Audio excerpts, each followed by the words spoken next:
Queridos hermanos, la parte de la palabra de Dios que vamos a estudiar esta mañana es una parte muy conocida. Podemos decir que de todas las historias de la Biblia, eso es una historia, bueno, no es una historia, es una parábola, un ejemplo que usó Jesús, más conocida de la Biblia. Casi todas las personas que saben un poquito de la Biblia conocen esta historia. Y conocen esa historia como el título dice, parábola del hijo pródigo, ¿verdad? Hablando de un hijo perdido, ¿cierto? Bueno, con la ayuda de Dios vamos a estudiar esa historia y espero que también para los que conocen esta historia ya, vamos a enseñar o vamos a recibir unas enseñanzas nuevas. Vamos a verlo desde un perspectivo diferente. Voy a tratar de hacerlo. Porque, queridos hermanos, Jesús no puso el título a esa parábola. La parábola del hijo pródigo es el título que pusieron los cristianos, pero Jesús mismo no. Y ese título no es el título correcto, puedo decir. Porque mira cómo comienza Jesús esa parábola. Mira el versículo 11. Si busca la historia en la Biblia, eso dice el versículo 11. Un hombre tenía ¿cuántos hijos? Dos hijos. Entonces no dice, un padre tenía un hijo malcriado. No, dice dos hijos. Entonces mejor dicho es poner el título parábola de los dos hijos. De los dos hijos. Y eso es bastante importante cuando vamos a entrar en la historia. Mira, cuando nosotros estudiamos la palabra de Dios, lo que es muy importante es leer el contexto de una parte de la palabra. Por ejemplo, si Jesús está dando una parábola, si Jesús está dando una enseñanza a la gente, es muy importante saber a cuáles personas fue dada esa enseñanza primeramente. ¿A qué grupo de personas estaba hablando Jesús? ¿A quién estaba hablando? Y entonces eso sí sabemos porque el capítulo 15 comienza con lo siguiente. Vamos a buscarlo. Capítulo 15, versículo 1 y 2. Ahí en el versículo 1 y 2 dice lo siguiente. Se acercaban a Jesús todos los publicanos y pecadores para oírle. Así comienza. Entonces Jesús está enseñando la palabra de Dios y a él vienen muchas personas que son los menospreciados y los despreciados de la sociedad. Los pecadores. Personas que viven o que vivían en maldad.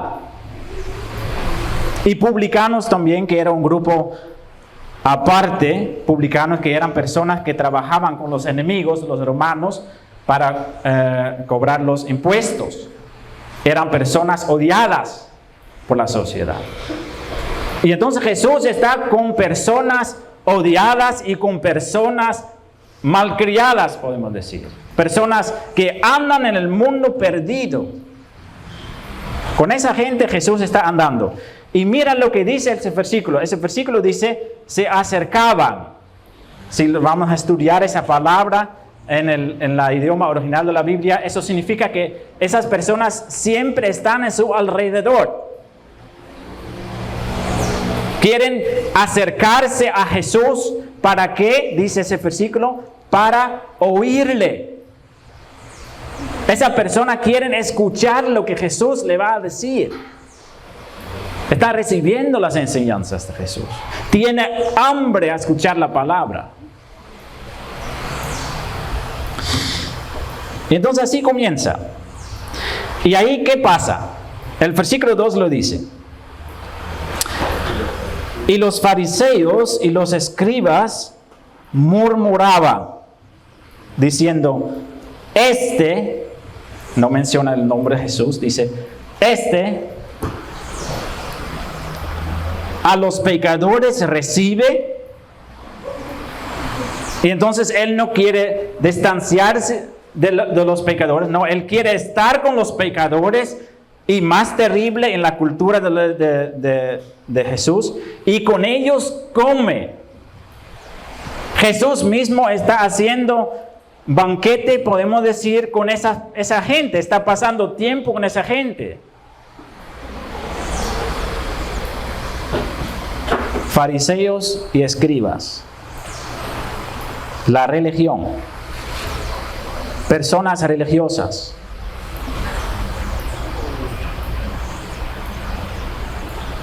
Y entonces, ahí escuchando Jesús, que esa gente religiosa está quejando de lo que Jesús está haciendo, Él va a dar 3 lecciones, 3 parábolas. Y las 3 parábolas son dirigidas no a esos pecadores que andan con Jesús, sino a esos fariseos religiosos que piensan que son mejores que los demás. Y a esa gente Jesús va a dar 3 parábolas. Y las 3 parábolas tienen el mismo mensaje. Y la tercera parábola es la parábola que nosotros encontramos en este momento. La parábola de los 2 hijos, o del hijo pródigo, como muchos lo conocen. La palabra pródigo significa una persona que desperdicia y consume su hacienda en gastos inútiles sin medida ni razón. Son personas que tienen dinero y lo gastan en cosas inútiles, que desperdician su dinero. Entonces, hay un hijo, dice esa parte de la palabra de Dios, hay un hijo que recibe una cantidad de dinero y que lo va a gastar en el mundo. Pero primero eso. Esas personas religiosas, esos fariseos y escribas, son personas entonces que excluye y menosprecia a los perdidos que andan en el mundo.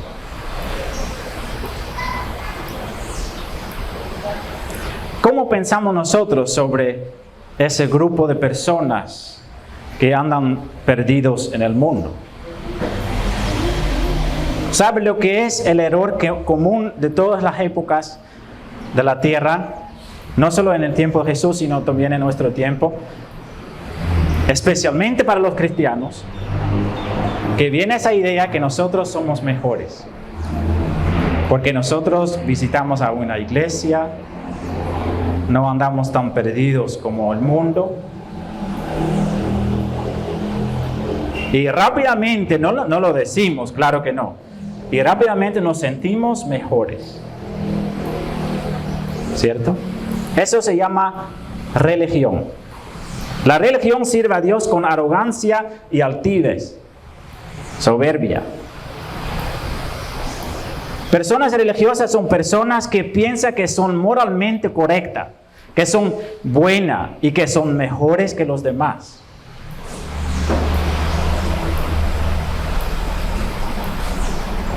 ¿Somos nosotros religiosos? Hay que saber algo.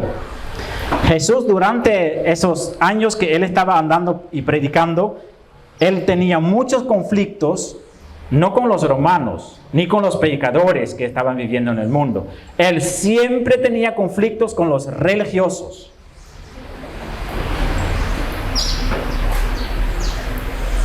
Porque Jesús, Él mismo lo dice, vino para los perdidos.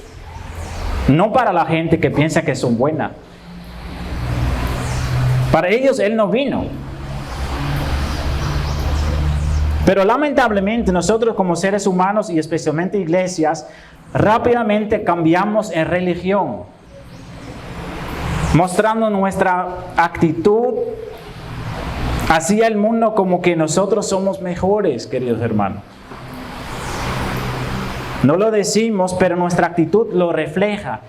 Esa gente que andan perdido, ellos fácilmente pueden percibir si una persona se siente mejor que él o ella, ¿o no?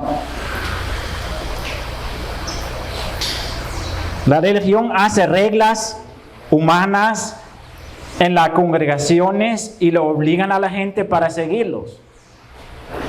Cosas que no están literalmente en la Biblia, pero lo pone como una regla, una característica de un cristiano verdadero.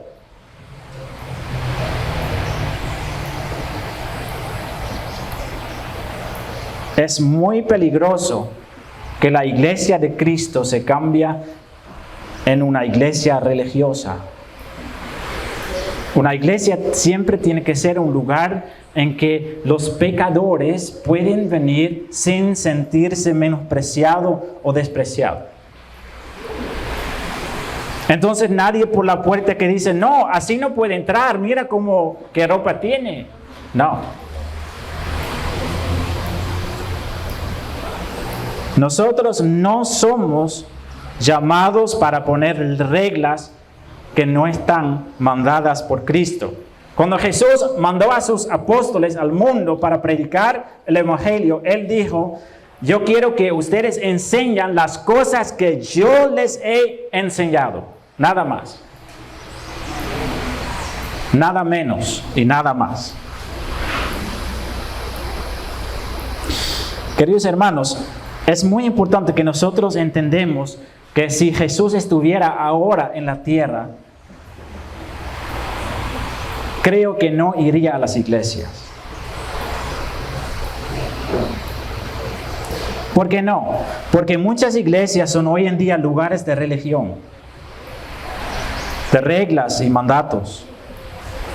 Y no lugares en que son bienvenidos todas las personas a encontrar a Dios en medio de su miseria.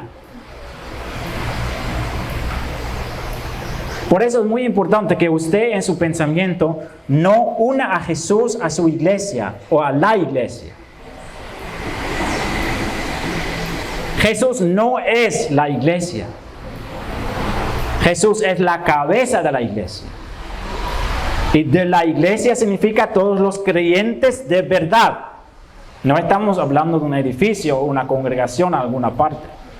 Jesús es cabeza de su iglesia, de sus creyentes, de sus hijos.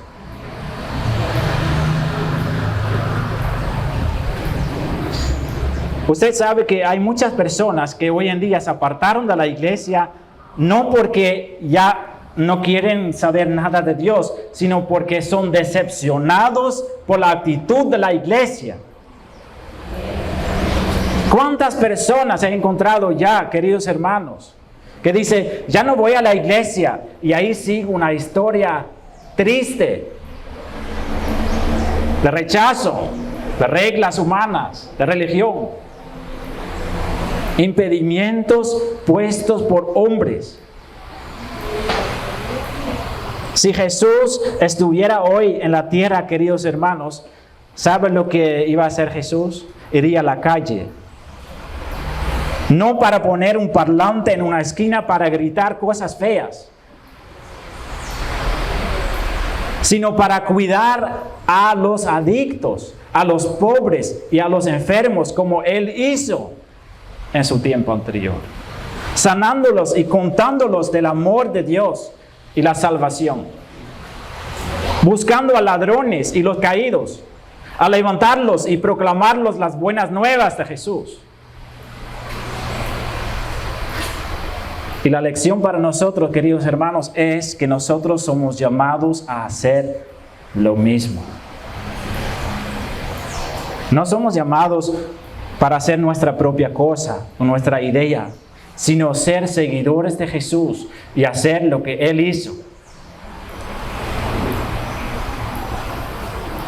Entonces esa parábola muestra la gran misericordia de Dios Padre por los perdidos del mundo y muestran que sus hijos también tienen que tenerlo. Muestra que los religiosos no entienden que Dios tiene compasión con los perdidos, porque ellos creen en un Dios que solo acepta personas que andan de la forma buena, correcta.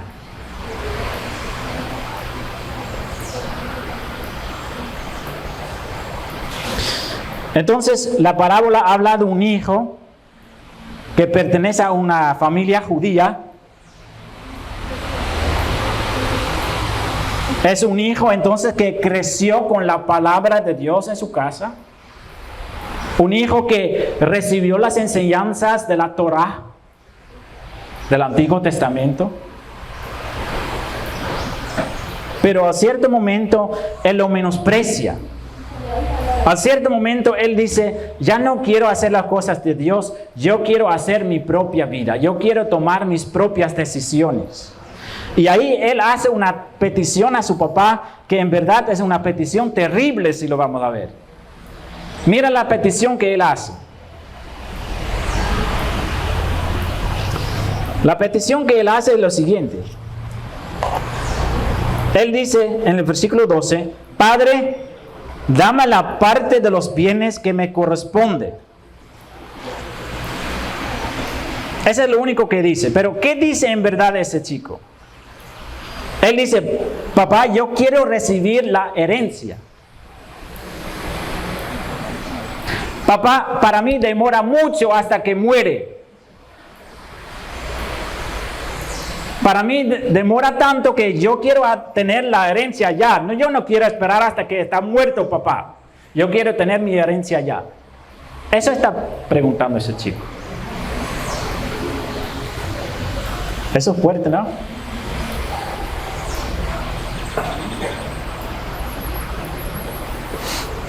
Y en la cultura judía, y yo creo que en nuestra cultura también, si un chico se acerca así a su papá, ¿qué puede esperar? ¿Que él recibe dinero?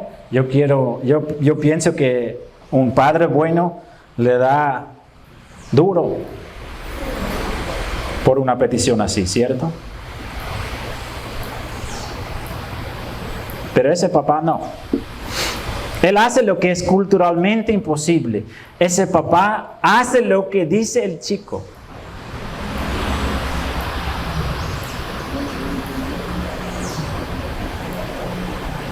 Increíble, ¿no? ¿Sabe por qué el papá lo hace? Ese padre lo hace porque él no quiere que sus hijos lo sirven por obligación. Usted entiende perfectamente que en ese ejemplo el papá es Dios, el Padre. El Dios Padre no quiere que nosotros lo servimos por obligación. Y eso es importante, queridos hermanos. Porque hay muchas personas que sirven a Dios por obligación. Que vienen a la iglesia porque piensan que es bueno para hacerlo. Y que así pueden contar también con unos beneficios que Dios le da. Protección, prosperidad, pan diario. Eso es la religión. Personas que sirven a Dios por obligación. ¿Sabe lo que Dios dice? Mejor que va al mundo si no quiere servir a Dios por amor. En Apocalipsis se lo dice.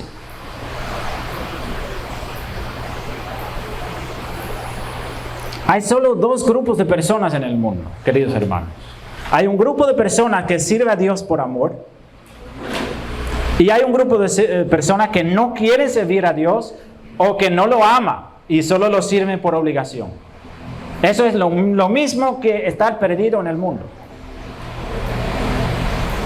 No importa si esa persona va a la iglesia todos los días, si hace oraciones todos los días. Dios quiere que sus hijos los sirven por amor, no por obligación. Y entonces, cuando ese chico viene a su papá y dice, yo quiero tener la herencia ya, el papá lo hace. Si nosotros decimos, Dios, tengo suficiente de eso, yo voy al mundo, voy a disfrutar, voy a hacer fiestas, voy a hacer lo que me da la gana. ¿Sabe lo que va a decir Dios? Vaya. Si tú lo quieres, vaya.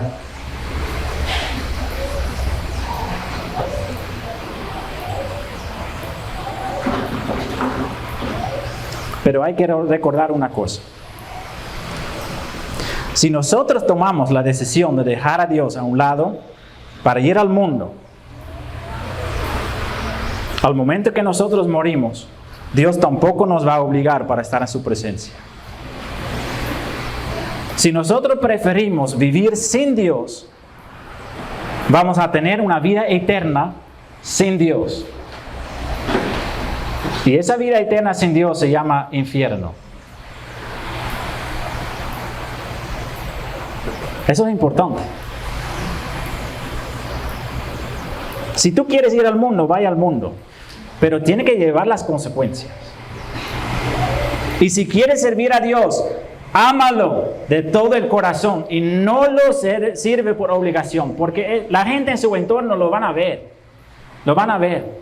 Van a ver que su corazón no ha cambiado, que solo está poniendo cosas duras y reglas y todo eso para tratar de ganar el favor de Dios. Pero Dios no se compra. Dios solo nos da regalos por su gran gracia. Y entonces ese chico sí va al mundo. Él va al mundo y él va a gastar toda su plata y él va a hacer lo que él quiere. Y a cierto momento viene un problema en el país donde él está porque le falta la comida. Y viene una hambruna. La economía de ese país va al piso. Y lo único que queda para hacer para ese chico es cuidar cerdos. Y tal vez usted dice, ya, bueno, al menos tiene un trabajo. Pero para un judío, cuidar cerdos es algo muy feo. Porque para los judíos, los cerdos son una comida inapropiada.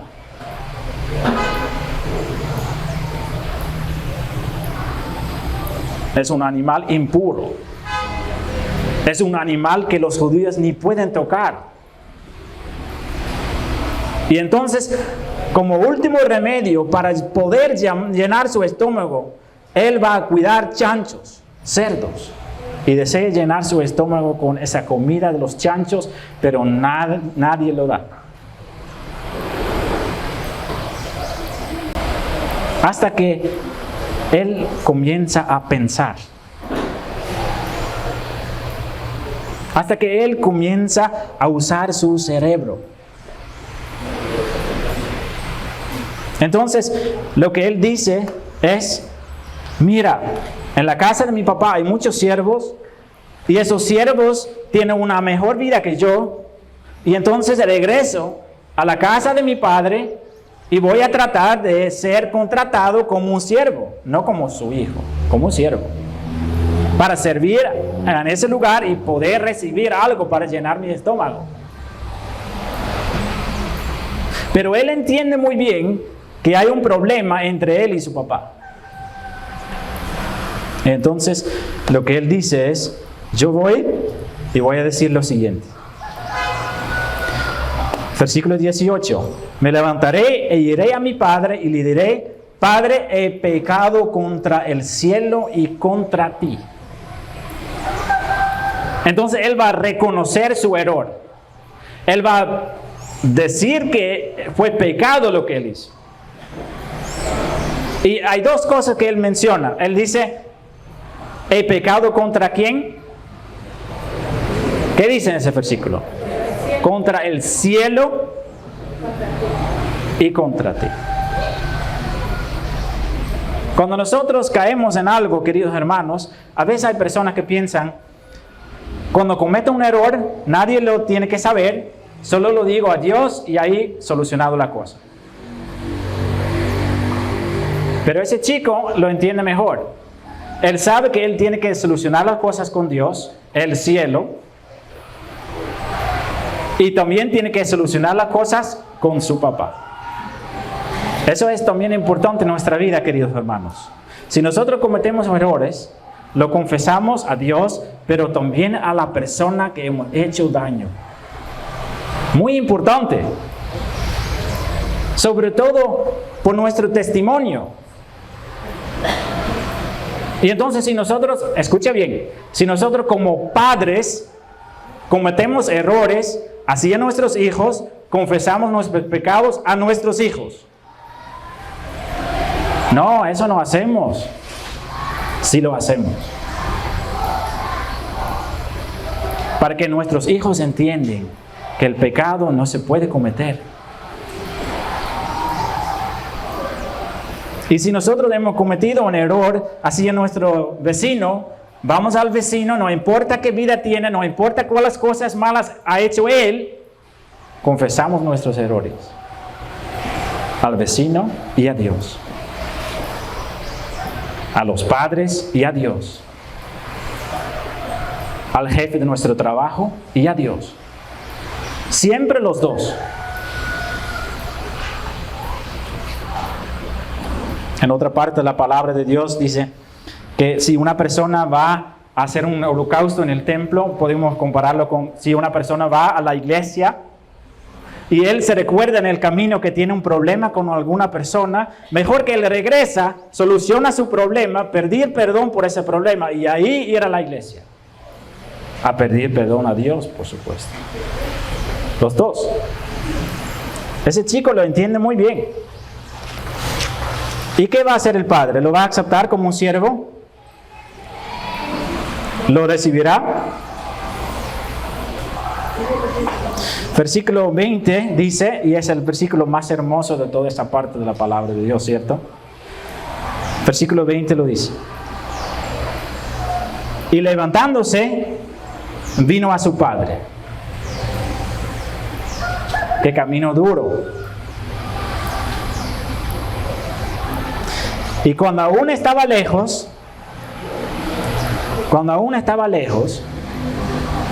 lo vio su padre. Y fue movido a misericordia. Y corrió y se echó sobre su cuello y le besó. El padre lo estaba esperando, queridos hermanos. Lo estaba esperando para recibirlo. Y cuando él viene, el padre lo abraza. El padre lo abraza. El padre lo esperaba, día y noche estaba esperando a su hijo, el regreso de su hijo. Y eso también vale para todos ustedes, los que aún no conocen a Jesús personalmente. No importa qué vida tiene, si no vive con Dios, vive en el mundo. Puede ser de una forma suave o más profundo, pero igual. Si vivimos sin Dios, vivimos en el mundo. No importa si vamos a la iglesia. Y esa parte de la palabra de Dios dice lo que pasa si nosotros tomamos la decisión de ir a Dios para pedir su perdón. No tengas miedo. No tengas miedo. El Padre le espera con los brazos abiertos. Le está mirando de lejos. Y es movido a misericordia, dice la palabra de Dios, cuando usted se entrega a Cristo para su salvación. La mejor decisión que puede hacer en la vida es la decisión de servir a Dios.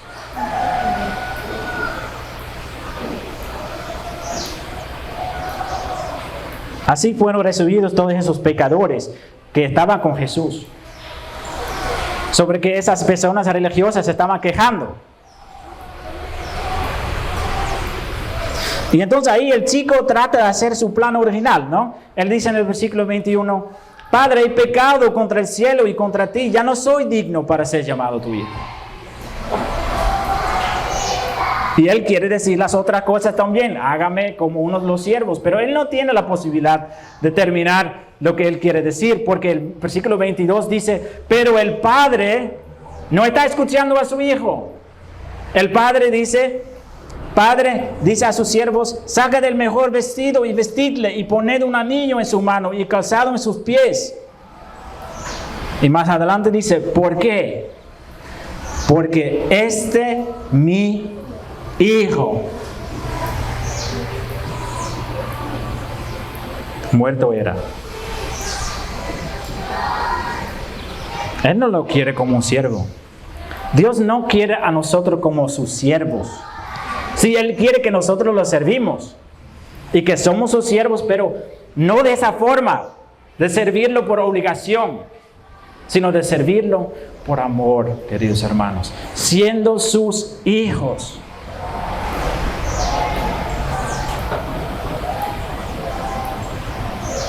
Eso es el primer hijo. Y todo el tiempo no hemos escuchado nada del otro. Pero el mensaje clave de esa historia no es la misericordia del Padre. Es un mensaje hermoso y también es parte de esa historia, pero eso no es el mensaje clave. El mensaje clave es la reacción del otro hijo. De eso está hablando Jesús. Y en el versículo 25 y adelante podemos ver que Él está trabajando. Él está sirviendo a su papá por obligación. Él regresa a la casa y escucha que hay una fiesta y dice, ¿fiesta? ¿Qué es eso? Hay tal vez un invitado importante, un visitante inesperado. Y entonces él llama a otro siervo y dice, ¿qué está pasando ahí? Y el siervo dice, su hermano regresó. Qué noticia tan alegre, ¿verdad? Su hermano que estaba en otro lado gastando su tiempo, su vida y su dinero en cosas vanas. Él regresó. Se reconcilió con su papá. ¿Pero qué es la reacción?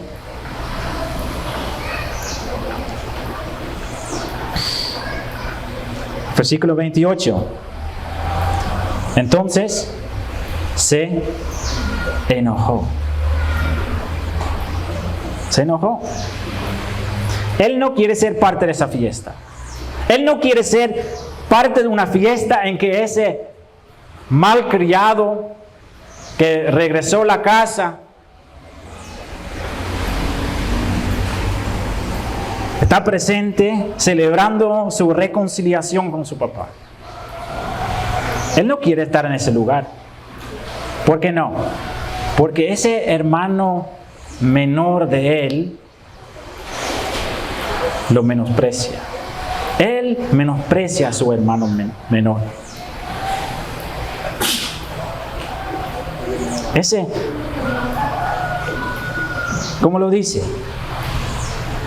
Entonces se enojó y no quería entrar. Entonces, ¿qué hace el padre? Ese padre es un ejemplo en todo, queridos hermanos. Salió por tanto su padre, porque el padre extraña a su otro hijo en la fiesta. Salió por tanto su padre de la fiesta para hablar un ratito con el hijo mayor y le rogaba que entrase. ¿Y qué es la respuesta? Mas él respondiendo dijo al padre, he aquí tantos años te sirvo, obligación, no habiéndote desobedecido jamás, y nunca me has dado ni un cabrito para gozarme con mis amigos. Es duro servirle. Nunca me permite tener un tiempo divertido con mis amigos. Pero ahora viene tu hijo, no dice mi hermano, no lo dice. Tu hijo que ha consumido tus bienes con rameras, con prostitutas. Has hecho matar para él el becerro gordo. Él va a recibir la mejor comida.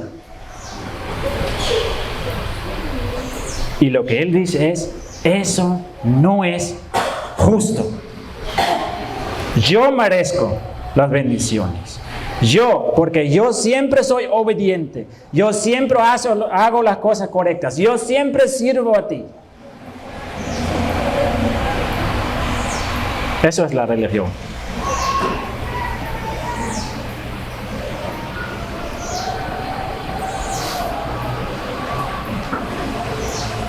Eso es la religión, queridos hermanos.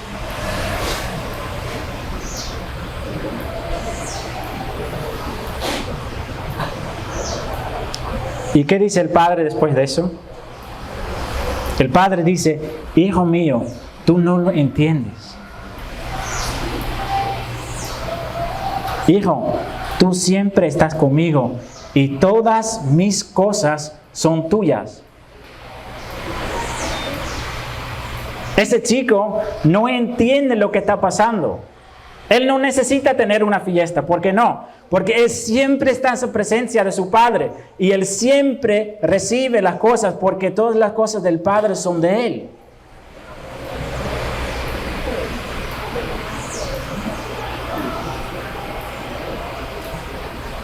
Todo lo mío es suyo.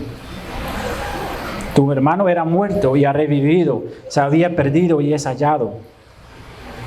Qué triste esa historia, queridos hermanos.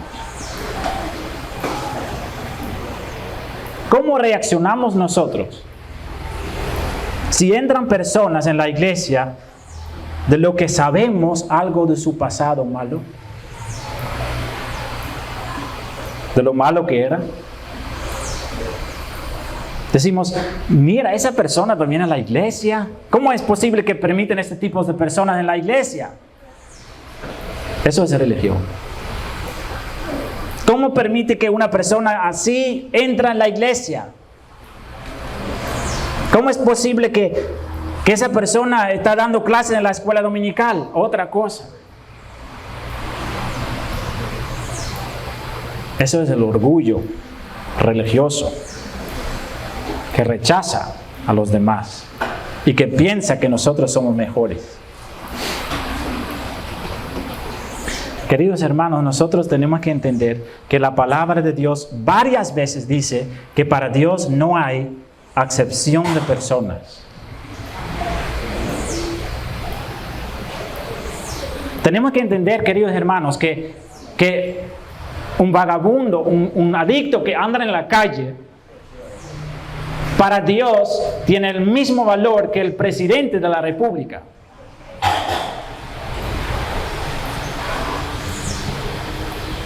¿Sí lo entiende? Para Dios, el empresario más grande, con el dinero la cantidad de dinero inmenso, para Dios es igual que un pobre que está pidiendo dinero por el semáforo. El problema es que nosotros hacemos la diferencia, pero Dios no.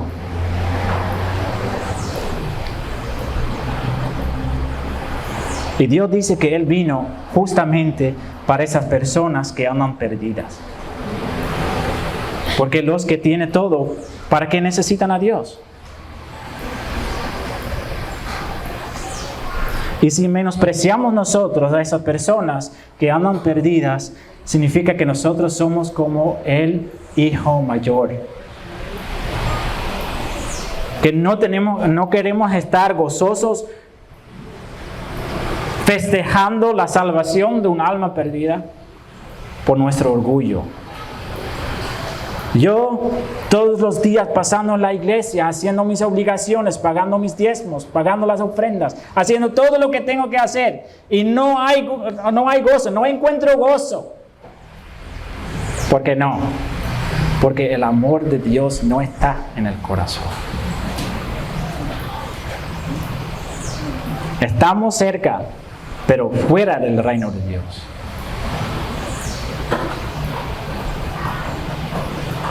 Lo que muchas personas no entienden es la gracia de Dios. La gracia de Dios, que es una de las bendiciones más grandes de la palabra. Gracia significa recibir algo que no mereces.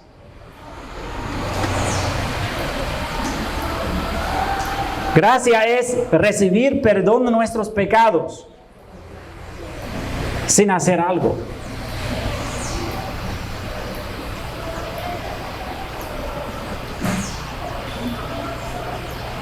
Gracia es recibir perdón de todos nuestros pecados porque Cristo tomó nuestro lugar. Recibiendo lo que merecemos nosotros. Nosotros merecemos la cruz, queridos hermanos. Nosotros merecemos ser clavados en la cruz por todas nuestras maldades.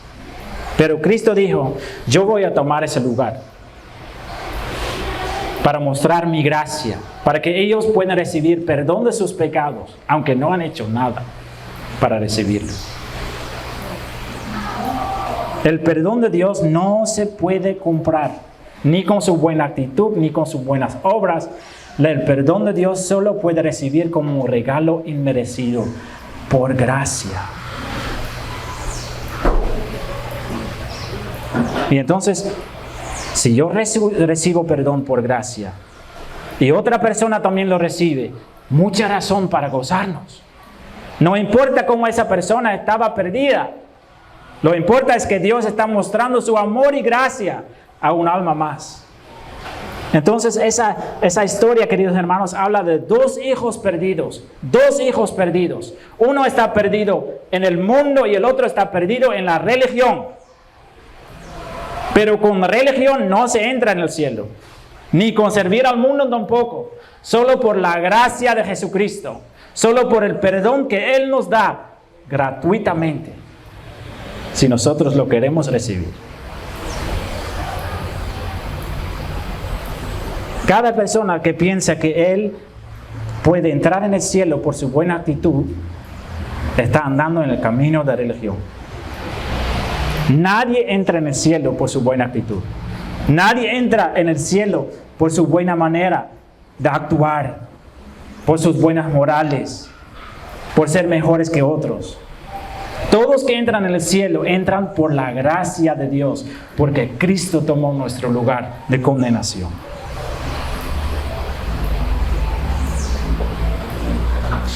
Dios rechaza a los soberbios y acepta a los humildes. Eso es la lección para esos fariseos que estaban criticando a Jesús. De más grande es el pecador, dice Pablo. De más grande es el pecador, de más grande es la gracia. Eso es hermoso. Pablo dice, mejor que el pecador más grande se salva para que la gracia de Dios se muestra en toda su plenitud. Y no es una razón para pecar más.